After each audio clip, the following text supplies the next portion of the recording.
근데 그러고 나서 이제 국내에 돌아왔다가 다시 내부인 사건 때문에 외부에 나가서 1913년에 이제 하와이에 이제 정착을 하시죠. 하와이에 정착을 하면서부터 임시정부에 관여할 때까지. 그러니까 이때쯤 되면 이미 이제 국내외에서 이 박사가 우리나라의 대표적인 지도자, 대통령이다, 혹은 국무총리다. 국내에서 이루어진 임시정부에서는 집정관 총재다 등등으로 정부 수반으로서 추대가 됩니다. 근데 이제 이 추대가 되면서도 또 이제 1919년에 이제 정부가 서는데 제일 문제는 대통령은 이 박사는 미국식 민주주의자고 또 국무총리 이동이라는 국무총리는 공산주의자다. 볼셰비키의 지원을 받는 그런 공산주의자가 돼가지고 연립 정부로서 우리나라 독립운동이 시작이 되는 거예요. 임시정부가 시작이 되는 거예요. 그러니까 뭐 좋은 그 싸움이 많겠습니까? 그게 더구나 여러분 참 독립운동에 특히 임시정부 같은 분들의 후손들을 만나신 얘기가 있으면 일단은 존경을 해야 돼요. 왜냐하면 그 임시정부라는 것이 무슨 그 검찰력이 있는 것도 아니고 조세권이 있는 것도 아니고 이런 상태에서 독립운동을 한다는 것은 그야말로 참 목숨을 걸고 또 가만히나 있느냐 하면 일본 밀정대로 와서 늘 따라다니면서 이제 목숨을 놓으시죠. 근데 거기에서 심하면 이런 얘기까지 합니다. 생존하는 것 자체가 독립운동이다. 그 당시에는 이런 시대가 있지 않았겠습니까? 그런 상황에서 그 상대방을 또 설득을 하면서 끌고 가는 최고 책임자 국무총리 집정관 총재 이 박사의 고충이 어떻겠습니까? 그래서 다른 아까 종교적인 면, 경제적인 말하면 이념적인 면도 있지만은 또 정치적인 면에서도 이 공산주의에 대해서 철저한 이해와 분석과 비판이 이 박사께는 필요했죠. 또 남을 설득을 했어야 되죠. 그래서 아까 제가 논하드린 것 중에 있습니다만은 그러니까 이제 볼셰비키 혁명이 일어나고 난 뒤에 1917년 이후에 온 세계가 말하면 인간 불평등을 실현하는 정치 제도 개혁으로서 혹은 또 민족의 해방 운동의 이론으로서 공산주의 사회주의를 쏠리게 됐죠. 뭐 우리나라도 마찬가지입니다. 근데 우리나라는 아주 드물게 이 박사에 의해서 공산주의를 아주 이론적으로 비판한 논문이 몇 가지 남아 있습니다. 이게 사실은 이 태평양 잡지라는 하와이에서 발행하던 이 박사가 자유롭게 발행했죠. 일제 감시가 없었으니까 발행하던 그 잡지에 쓴 논문이 그 잡지 자체가 보존이 많이 안 되고 있어가지고 지금 남아있는 게 한 3개밖에 없습니다. 3편밖에. 그런데 오늘 제가 가져온 것은 그 3편 중에서 제일 처음 1923년 3월에 쓴 공산당의 당부당, 공산당 말이 맞는 점하고 당치 않은 점하고 그 두 가지를 해설을 한 것입니다. 그게 비교적 객관적으로 그래서 우리나라에서 공산당에 대한 해설 내지 비판적으로서는 아주 기념비적 논설입니다. 그 제포로 해드렸는데 조금 시간이 그릴지 모르겠습니다만 한번 좀 읽어보겠습니다. 다 받으셨죠?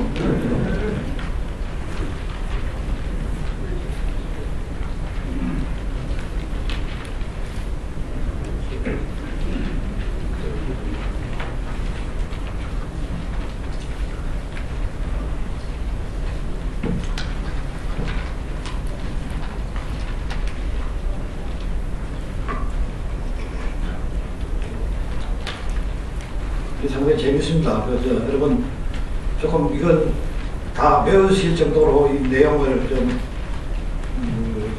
몇 번 좀 읽어보시는 것이 좋을 겁니다. 이건 사실은 제가 발굴해가지고 그 월간조선의 연재함으로서 이제 알려진 것입니다만, 태평양 잡지 자체가 지금 제가 이거 쓸 때까지는 서울에는 한 번도 없었습니다. 그래서 어렵게 구한 것이니까 좀 소중히 생각하셔가지고 저신 대로 다 익히시기 바랍니다.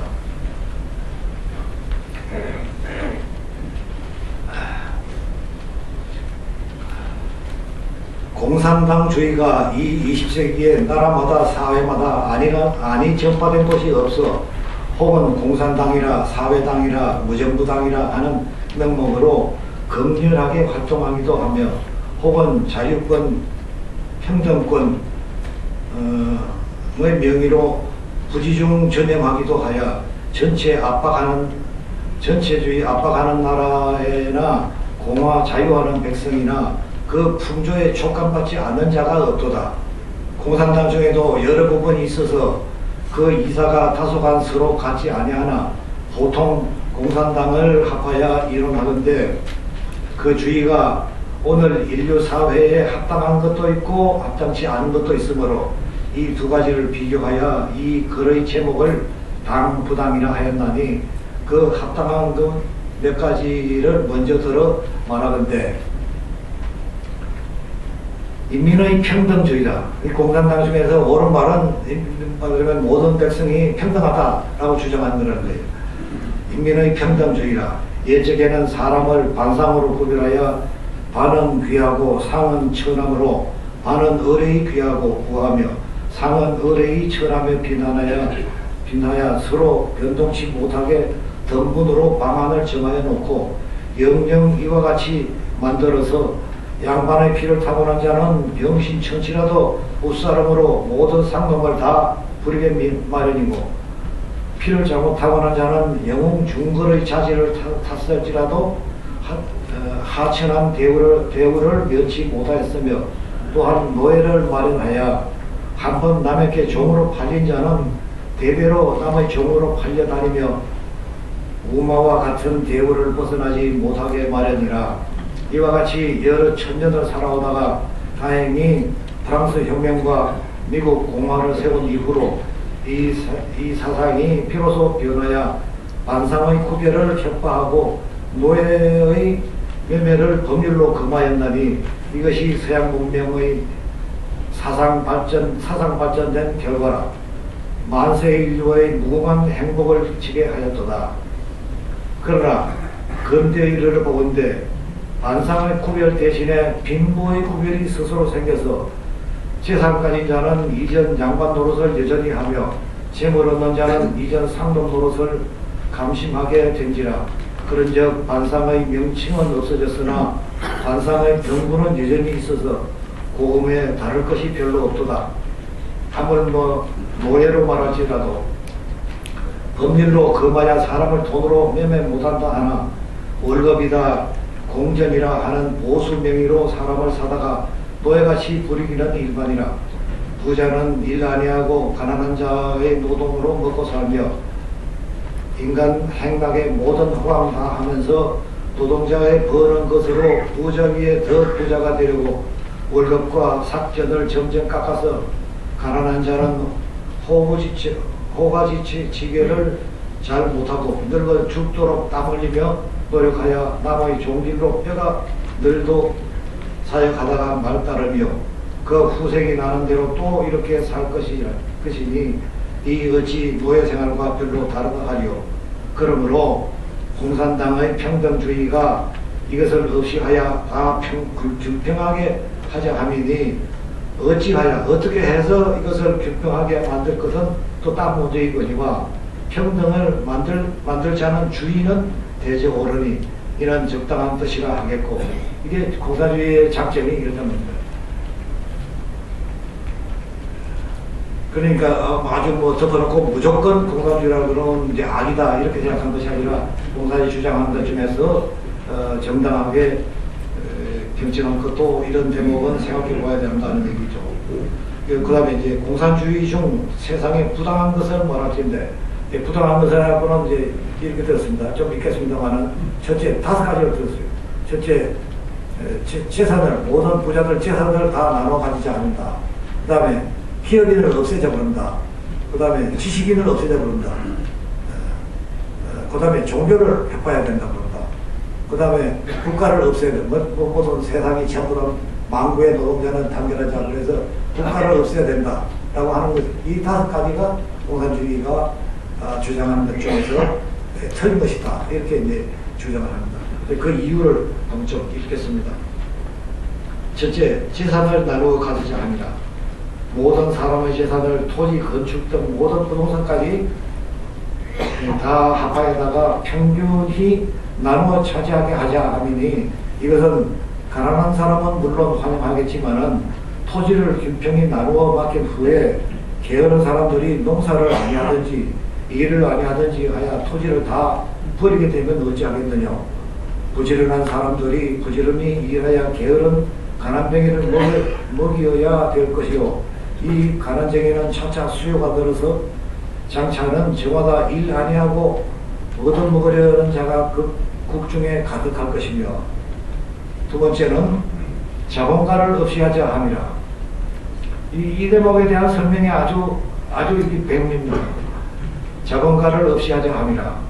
모든 부자의 돈을 합하에다가 공동히 나누어 가지고 살게 하면 부자의 양반 노릇하는 폐단은 막히려니와 재정가들의 경쟁이 없어지면, 이때 말하는 재정가들은 기업인입니다. 그래서 그 자본가하고 기업인은 구별해서 생각하는 거죠. 재정가들의 경쟁이 없어지면 산업과 공업이 발달되기 어려우니 사람의 지혜가 막히고 모든 기기미묘한 기계와 연장이 다 스스로 폐기되어 지금의 이용후생하는 모든 물건이 다 진보되지 못하며 물질적 계명이 중지될지라. 자본을 전폐하기는 어려우니 새 법률로 제정하여 노동과 평등, 하자면 노동과 자본이 평등한 세력을 가지게 하는 것이 나을 터이며, 그 다음에 세 번째, 지식계급을 없이 하자 하미니 모든 인민의 보통 상식 정도를 높여서 지금의 학식으로 양반으로 타는 사람들과 비등하게 되자 하는 것은 가하거니와 지식계급을 없이 가자 하면 불가능하며, 넷째, 종교단체를 협파하자 아니라 자고로 종교단체가 공고히 조직되어 그 안에 인류계급도 있고 토지 소유권도 많으며 이 속에서 인민 압제의 학대를 많이 하였나니 모든 구교, 가톨릭 숭배하던 나라에서는 이 폐해를 다 알죠. 이 박사는 이제 신교였기 때문에 이제 신교하고 구별해서 설명합니다. 그러나 지금 새 교회의 제도는 이런 폐단도 없고 겸하여 평등, 자유의 사상이 본래 열교, 개신교 확장되는 중에 발전된 것이라. 교회 조직을 없이 하는 날은 인류 더 이상 손해가 대단할 것이며, 이것은 공산주의 아시겠지만 레닌이 말 중에서 왜 그런 말 있죠. 종교는 앞선이다 그런 게 있습니다. 말하자면 이제 그런 뜻에서 가장 그 공산주의하고 배치되는 사상 체계가 이제 종교라고 가지고 종교를 배척했는데 그것에 대한 이제 반론이었습니다. 그 다음에 마지막으로 다섯째는 정부도 없고 군사도 없으면 국가 사상도 다 없이 한다 합니다. 소위 국가가 이제 프롤레타리아 단결에 의해서 이제 국가가 소멸한다 그런 얘기죠. 국민국가는. 정부도 없고 군사도 없으면 국가가 사상도 다 없이 한다 합니다. 이에 대하여는 공산당 속에서도 이론이 많을 뿐더러 지금 공산당을 주장하는 알아서 러시아로만 보아도 정부와 인도자와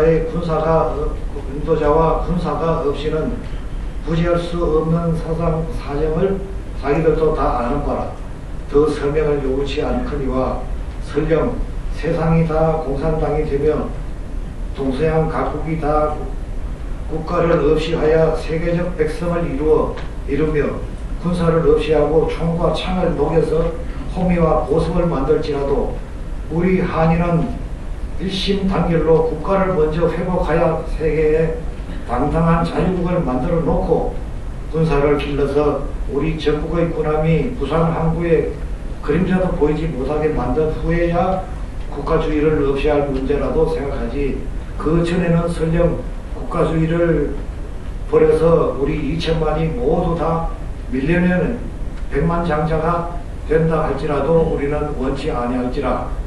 우리 한족에게 제일 급하고 제일 긴하고 제일 큰 것은 광복사업이라. 공산주의가 이 일을 도울 수 있으면 우리는 다 공산당적 일을 지체치 않으려니와, 만일 이 일이 방해될 것 같으면 우리는 결코 찬성할 수 없노라. 그렇습니다. 여기까지 간단하게 쓴 것 같지만은 아주 공산당 이론에 대한 핵심적인 이야기입니다. 이것을 이제 이승만 박사가 1923년 3월에, 그때는 또 이제 우리 임시정부는 협동운동 한다고 해가지고 그 좌우가 이제 협상하는 것을 임시정부를 이제 개조해야 된다고 해서 이제 국민대표대회라는 걸 열고 아주 시끄러울 텐데, 그것도 이제 공산당이 뒤에서 보내는 그 작업을 가지고 그런 대회를 하고 있을 때입니다. 그것이 부당하다는 것을 설명을 하면서 이렇게 아주 논리적으로 평등주의는 인정까지 하면서 이렇게 된 것입니다. 근데 재미있는 것은 고르바초프 아시죠? 고르바초프가 여기에 나오는 이론을 지지한 적이 있습니다. 그것은 뭐냐면 1998년 마지막에서 두 번째라 91년에 소비에트가 해체됐으니까요. 거기에 당 대회에서 러시아 공산당 대회에서 그랬습니다. 아까 여기 두 번째 말하자면 기업이 없으면 경쟁이 없어져가지고 기업인들의 경쟁이 없으면 과학기술 발달이 안 된다 그렇지 않았습니까? 그런데 그 고르바초프가 그 당대회에서 시도를 한 것이 있는데, 그건 뭐냐면 자본주의 사회에서 과학기술이 이렇게 빠르게 발전할 줄 몰랐다 하는 걸 시도한 적이 있어요. 그러니까 말하자면 이제 1998년에 고르바초프가 얘기하는 것을 우리 이 박사는 1923년에 얘기할 때는 마찬가지가 되는 것입니다. 그리고 또 한 가지 있습니다. 뭐냐면 1991년에, 그때도 아직 고르바초프가 대통령이었습니다만은 정주영 씨하고 이명박 씨가 같이 이제 가가지고 저걸 했어요. 고르바초프 인터뷰를 했습니다. 만나가지고 그랬더니 느닷없이 뭐 다른 사업 얘기하기 전에 해방될 때만 하더라도 남쪽은 농촌 사회고 북쪽은 공업이 발전되고 그랬는데, 지금은 그저 북한이 훨씬 가난하게 나쁘되고 한국이 그냥 아주 발달되지 않느냐. 그 이유가 뭔지 아느냐 그러더래요. 그래서 두 사람이 좀 뭐라고 얘기하기도 좀 썰떨해가지고 가만히 있으니까, 그거는 남쪽은 자본주의를 채택해서 그렇게 발달했고 북한은 공산주의를 채택해서 저렇게 되버렸다 그러더랍니다. 다른 사람도 아니고 고르바초프가 1991년에 한 말입니다. 이거는 이제 이명박 씨의 그 책에서 봤는데, 그만큼 실제로 공산주의라는 것이 이 인류 사회, 인간의 발전에 그런 점에서 이 박사 같은 그런 공산 반공주의자가 국가 지도자가 돼서 대한민국의 국민국가 대한민국의 틀을 만들었다는 것이 얼마나 감사한 일인지 모르겠어요.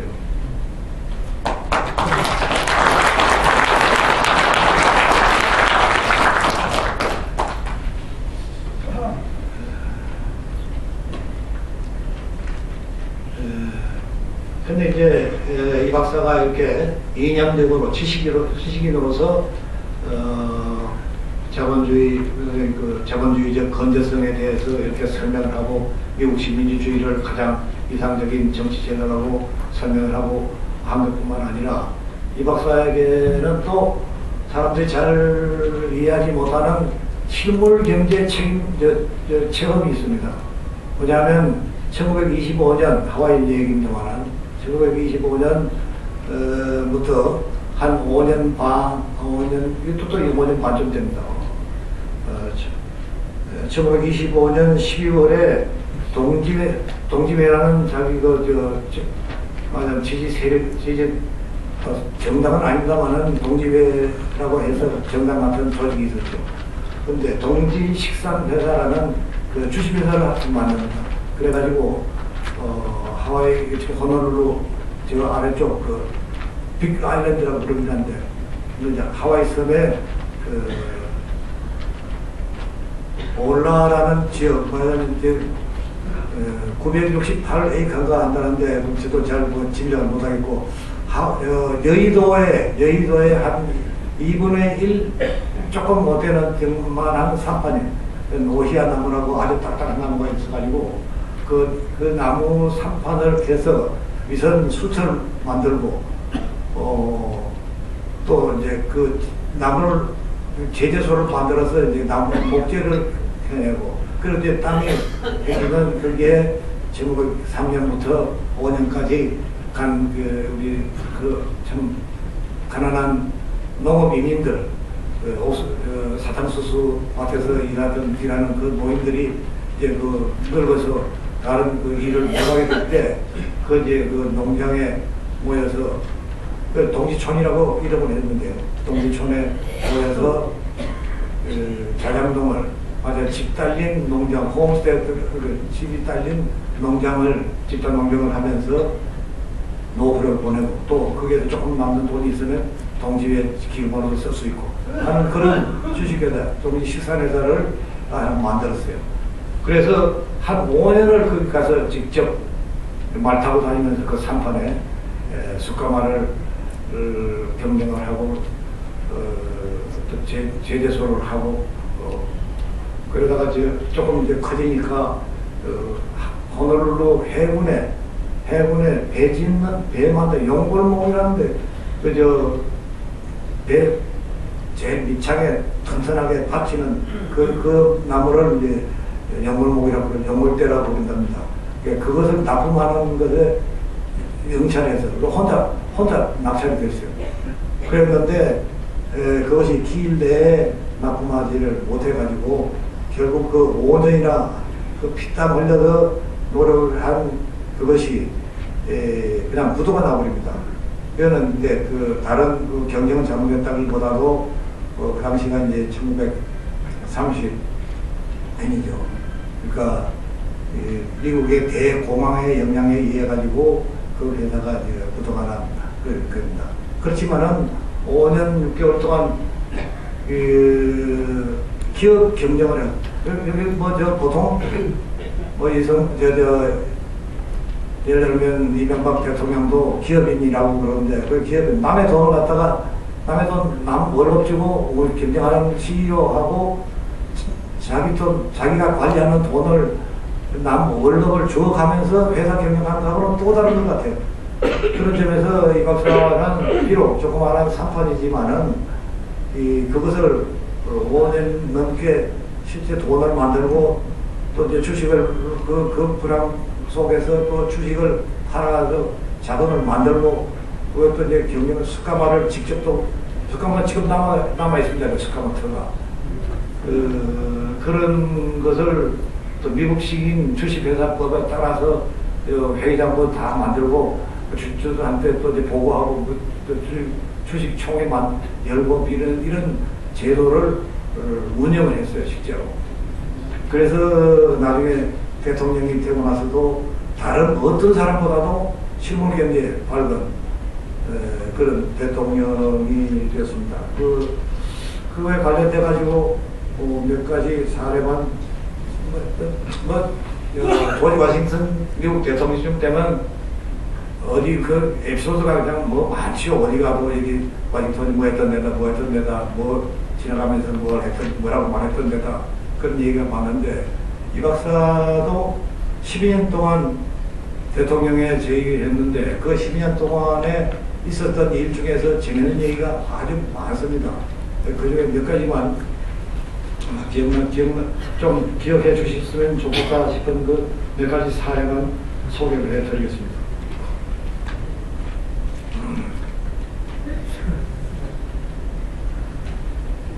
제일 먼저 말씀을 소개를 드려야 될 것이 올리버라고 올리버라고 미국에 두었던 그 로비스트이기도 하고 비서 겸 보좌관 겸 또 이제 문장가로서 책도 쓰고 했던 아주 유능한 보좌관이라고는 아니죠.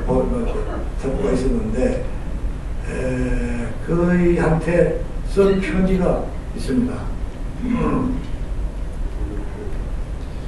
이제 1948년 정부 수립 8월인데 그 3월에 올리브 박사한테 보낸 편지입니다.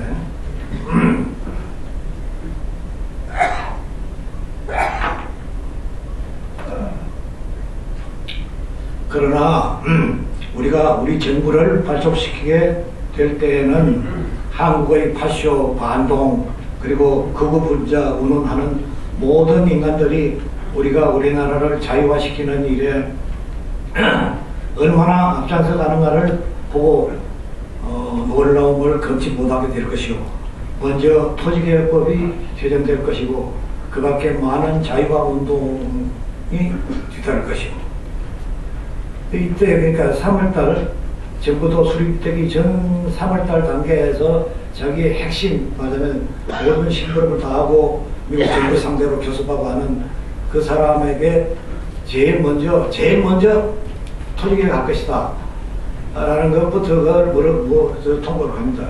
그래서 실제로 여러 가지 논쟁이 있습니다만은 이 박사가 없었더라면 그 당시에 6.25 직전에 그렇게 대규모의 농지개혁을 철저히 할 수가 없었으리라는 것이 학자들의 정설입니다. 특히 그 당시에 이제 농지부 장관하던 윤영선 씨 말에 의하면 이 박사 특명이 만사를 제쳐놓고 만사를 배제하고 단행하라는 유시에서 그것 때문에 이제 어떻게 특히 이제 모내기 처리되기 전에 해야 된다. 그래서 이제 농지개혁을 개혁법을 만들고 또 이제 국회에서도 이제 반대하죠. 지지들이 많으니까. 그걸 어떻게 이제 협박하고 유혹하고 해서 타협하고 해서 이제 법을 만들고 또 시행령을 만들고, 시행령을 만들기도 전에 농지개혁을 실시를 해버렸습니다. 농지개혁을 실시한다는 것은 시행령이 나오기도 전에 이제 요것이 당신 몫이 땅이 된다. 요것이 당신 몫이 땅이 된다. 데리고 다니면서 이제 보여서 그랬어요. 그래서 이제 농지개혁이 실제로 그해 여기 국회 보고하는 것에 의하면 4월달까지 완전히 끝났다고 농림부에서 그렇게 보고를 했습니다. 그래서 농지개혁이 있고 난 뒤에 그 농촌진흥원에서 농지개혁사라는 큰 보고서 책을 낸 것이 있는데, 그 중에 그 책을 책임진 가장 수석 연구원이, 그러니까 이제 농개혁하고 나서 전국을 농촌을 돌아다녔는데 좀 농민들이 한다는 소리가, 아이고 이 박사 덕분에 우리 농민들 쌀밥먹게 됐습니다. 전부 다 가는 데마다 그러고, 특히 전쟁이 터져가지고 이제 바로 들어오는데 북한 아무도 이제 특히 농촌에서 호응을 하지 않았던 거예요. 왜냐하면 북한에는 이제 제일 먼저 농지개혁을 한다고 해가지고 1946년 3월에 이미 농지를 소작인들한테 쫙 다 넘어졌죠. 그래서 이제 농지개혁 했다고 아주 크게 자랑하고 떠들었습니다만, 요새 뭐 교과서에도 그렇게 설명하는 교과서가 있는 모양인데, 그것은 농지를 농민에게 준다는 것은 소유권을 줘야 할 거 아닙니까? 소유권을 줘야 되는데, 그것이 아니라 이 북한에서 한 농지개혁이라는 것은 매매할 수 없고, 저당 잡힐 수 없고, 그 다음에 소작 줄 수 없고, 그 조건 하에서 농민들한테 놓아주고, 그러면서 정부에는 그 이제 수확량 중에서 25%를 말하자면 현물세로 받았어요. 그러니까 지주에서 정부가 됐을 뿐이지 소작료 25%로 소작제도가 그대로 유지되고 있던 거죠. 그러니까 이제 그런 얘기 다 남쪽 농민들도 다 알 테니까 농민들이 왔을 때 호응하지 않았던 것입니다. 재미있는 얘기가 하나 있어요. 이게 이제 6.25라는 것이 참 세계적으로 엄청난 전쟁입니다만은 그 중에는 이제 여러 가지, 그래서 아직도 그 내용에 대해서 이렇다 저렇다 논쟁이 있고, 특히 이제 누가 먼저 이렇게 그 하자고 했느냐, 김일성이냐 박헌영이냐 모택동이냐 스탈린이냐 뭐 이 또 논쟁도 굉장하거든요. 물론 저 북에서 내려온 것은 틀림없는데, 그런데 이제 또 말하자면 좀 수수께끼 같다 그럴까, 이 문이 확실히 풀리지 않은 것 중에 여러 가지가 있는데 그걸 해본 것이, 그 중에 하나가 서울에 진주한 인민군들이 왜 4년 동안이나 있었느냐 말이죠. 안 내려가고. 그것에 대해서는 이제 대강점 유력한 말은, 이 서울에 내려가기만 하면 전국의 농민들이 나타나고 일어나가지고 우리는 접수만 하면 된다. 그러니까 서울까지만 가면 된다. 라고 해서 서울에 와서 이제 사흘 동안 기다렸다는 거예요. 이제 그래도 아무도 안 일어나니까, 박헌영이 라디오 방송 연설을 합니다. 30일인가 그래요. 6월 30일인가. 그 중에 이런 얘기가 있습니다. 이러한 엄숙한 시기에 전체 남반부 인민들이 어찌 총궐기 하지 아니할 것입니까? 무엇을 주저할 것입니까? 적의 후방에서는 첫째도 폭동, 둘째도 폭동, 셋째도 폭동입니다. 전력을 다하여 대중적 정치적 폭동을 일으켜 인민 자신의 손으로 지방 주권자들을 장악해 하며 적을 경멸 전진하는 인민군을 호응 권리하여 가려야 하겠습니다. 이 말은 왜 폭동 안 일어나냐, 그게 자꾸 무엇이 겁이 나서 안 하냐라고 이렇게 그러면서 적의 후방에서는 첫째도 폭동, 둘째도 폭동, 셋째도 폭동이다. 하나 폭동 일으키라고 그리고 박헌영이 그랬던 거예요. 이거는 우리나라에서 발행하던 그 당시에 해방조선이라는 공산당 기관지의 실내 내용입니다. 그래서 이것도 요새는 또 잘 안 가르쳐요. 그렇게 토지개혁이 이제 시작이 되었고요. 그리고 대통령 취임하는 날, 이 박사가 뭐 한 줄을 짐작하시겠습니까? 바로 오전에 취임식을 하고 오후에 무슨 했냐면 중앙청 대통령실에서 은행원들, 한국은행의 최선주, 백두진, 그다음에 식산은행의 장봉호, 이 세 사람 전문가들을 불러다가 미국 정부와 체결할 조약문 하나를 검토를 했습니다. 이 박사하고 셋이 테이블에 둘러앉아가지고. 그 조약이 뭐냐면 대한민국 정부와 미국 정부 간의 재정 및 재산에 관한 협정, 최초의 협정, 이런 겁니다. 그게 뭐냐면, 이게 물론 영어로 된 거, 조약문이 있고, 또 번역문도 있고, 부속문서가 이만큼 쌓이고, 그랬습니다만은, 뭐 에어컨이 있겠습니까? 그 더운 날씨에 7월 24일이었습니다. 그 오후에 이제 인접전에서는 이제 정부 수립 파티가 있을 차인데, 이 박사는 안 가고, 이 은행가들하고 재정 관계, 우리나라에 남겨놓은 미국 사람들의 원조의 남항도, 그 다음에 일본 재산 이렇게 압수해 놓은 거, 이것에 대한 처리 문제를 가지고 9월 11일 날 이제 조인을 합니다만은, 그 교섭을 하는 제일 먼저 업무를 대통령이 직접 은행가들하고, 정부 요원도 아니고 하고 직접 이런 일을 시작을 한 것입니다. 그리고 또 하나 재미있는 것은요, 초대 재무장관이 김도연 씨라는 것 알고 계시죠? 김도연 씨의 첫 기자회견에서 김도연 씨가 무슨 마음인지 통합개혁하고 주류전매를 하겠다, 주류전매법을 만들어서 주류전매를 하겠다라고 기자들한테 선언을 했어요. 그랬더니 통합개혁 한다는 것이 사실은 이슈가 더 커가지고 그것이 그냥 막 들썩해져야 되는데, 그거는 또 이제 학자들, 전문가들한테 이제 많이 듣고 나서 반대가 워낙 많아가지고 그건 이제 쉽게 취소했는데, 이게 주류전매는 무슨 철학인지 김도연 씨 일반적으로 그렇게 생각할 수 있죠. 우리나라 사람들이 술을 너무 많이 먹는다, 그러니 전매를 해서 좀 비싸게 하든지 제한을 해야 되겠다라고 하는 거는 그 당시 정치인들로서는 욕심이 있는 아니었을 수 있습니다. 그랬는데, 그러니까 이제 신문에서는 주로 이제 통합개혁보다도 이게 주를 전매하는 얘기가 더 화제가 돼가지고 왈가왈부하고 그랬어요. 그랬다가 이제 드디어 이제 국무회의까지 이제 그 소리가 들어갔어요. 그래서 이 박사가 요새 주를 전매한다는 소리가 있는데 그게 무슨 소리냐고.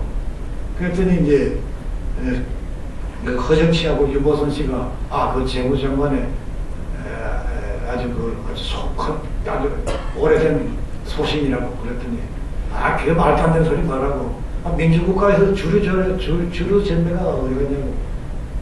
마침 그때 이제 김도연 씨는 마산 개항하는 기념식에 이 박사 대신에 이제 출장가고 없는 날인데 공포시장을 불러가지고 그거 당장 검토하고 있지 않다고 발표하라고. 사실은 6개월이나 또 재무부에서는 그 법안까지 만들어가지고 준비하고 있던 것이 그날로 이제 그래서 사라졌다 하는 얘기입니다. 이거는 이제 김윤택 씨 재개회고록이라는 책에 나오는 얘기입니다.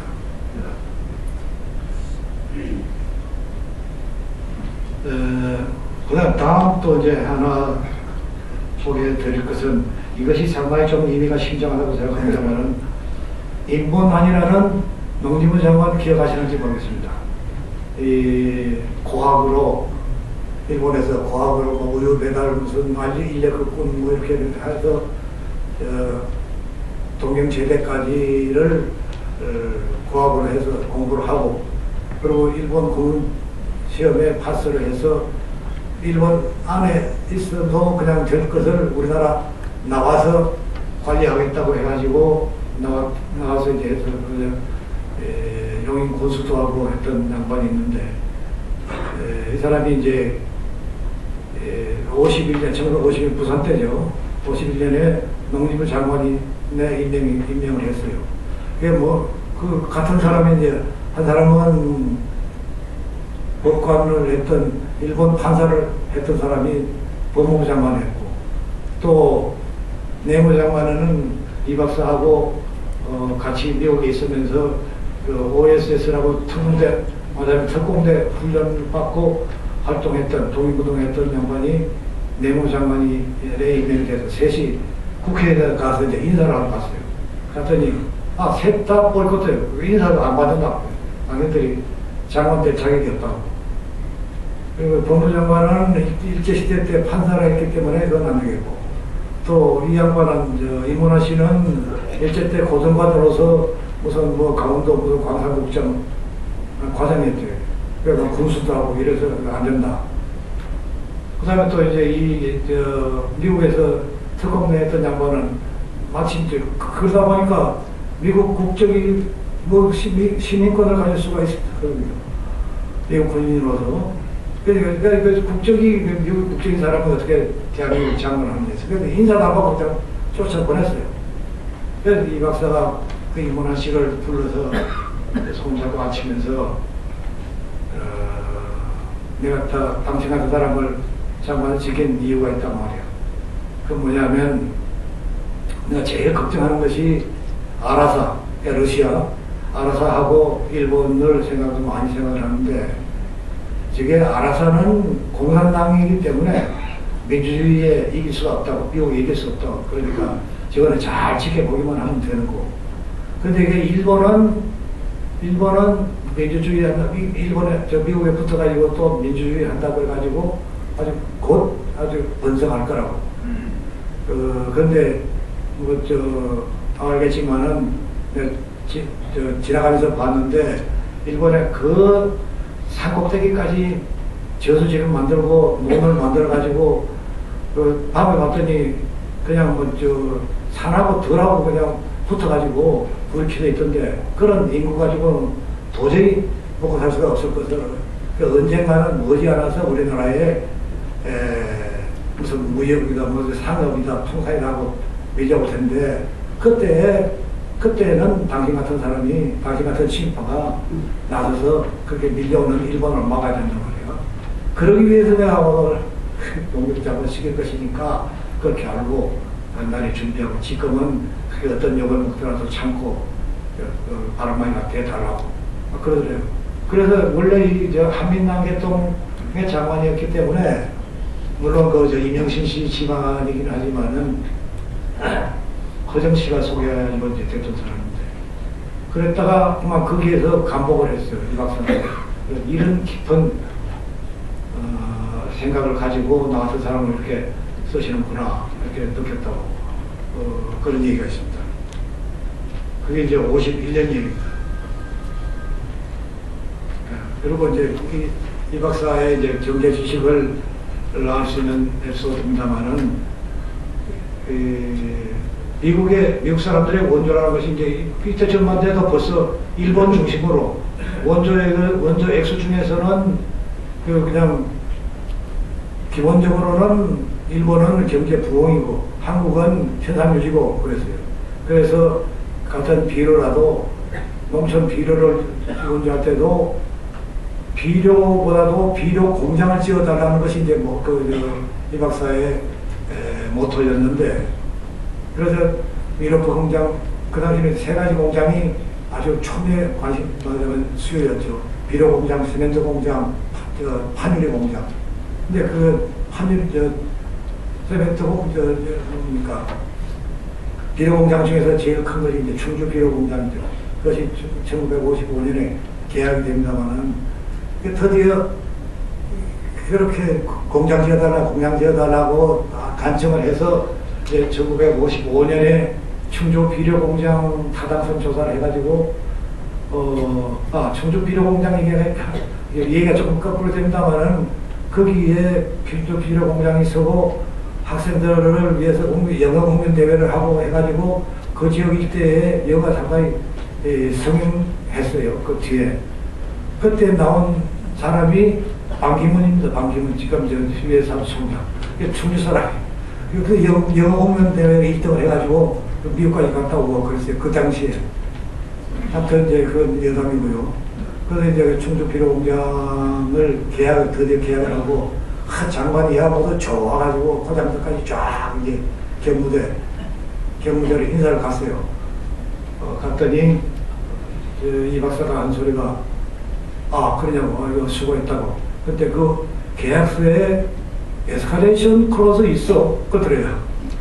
근데 그 에스컬레이션 클로즈 웬만큼 어느 정도 아시겠지만은, 요새는 그냥 무역하는 분들, 특히 건축으로, 국제건축에서 하는 분들 다 아시는 얘기인데, 환율이라든지 또 물가 연동제, 환율 연동제, 번역하면 이제 그렇게 되죠. 근데 그래서 인터넷 같은 데서 그냥 덕분에 바가지 안 쓰고 그렇게 하기 위해서는 연동제를, 에스컬레이션 크로스라는 게 꼭 있어야 되는 거예요. 그런데 그 에스컬레이션 크로스가 있어 그랬는데 장관이 아무도 몰랐대요. 그 에스컬레이션 크로스가 무슨 소리인지 말이죠. 근데 이 박사는 이미 미국식인 실물 경제, 실물 경제가 동지촌 건설뿐만 아니라 학교 운영, 교회 운영, 또 교회도 거기다 이제 입찰도 하고 해가지고 했던 것이기 때문에 미국식 말하자면 경제 제도 법률을 흔히 꿰고 안 되는 거죠. 그러니까. 그래서 에스컬레이션 클로즈가 그 계약서에 있느냐 없느냐 라고 하는 정도로 볼 수 있는, 저는 이 말은 신현학 총리한테 직접 들은 얘기입니다만은, 그래서 신현학 총리 말이 무슨 외교에는 귀신, 경제에는 덩신이라는 말이 택도 없는 소리라고, 그 얘기를 하면서 이 얘기를 들려줬습니다.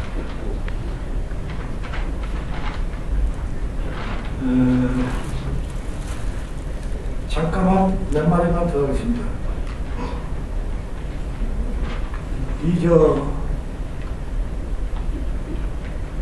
요새 원자력 발전소 때문에 원자력 발전소가 욕을 많이 먹고 있습니다만은, 크게 봐서 원자력이 우리나라가 이만큼 발달돼서 이만큼 산업이 된 거는 다 시기에 날 수밖에 없습니다.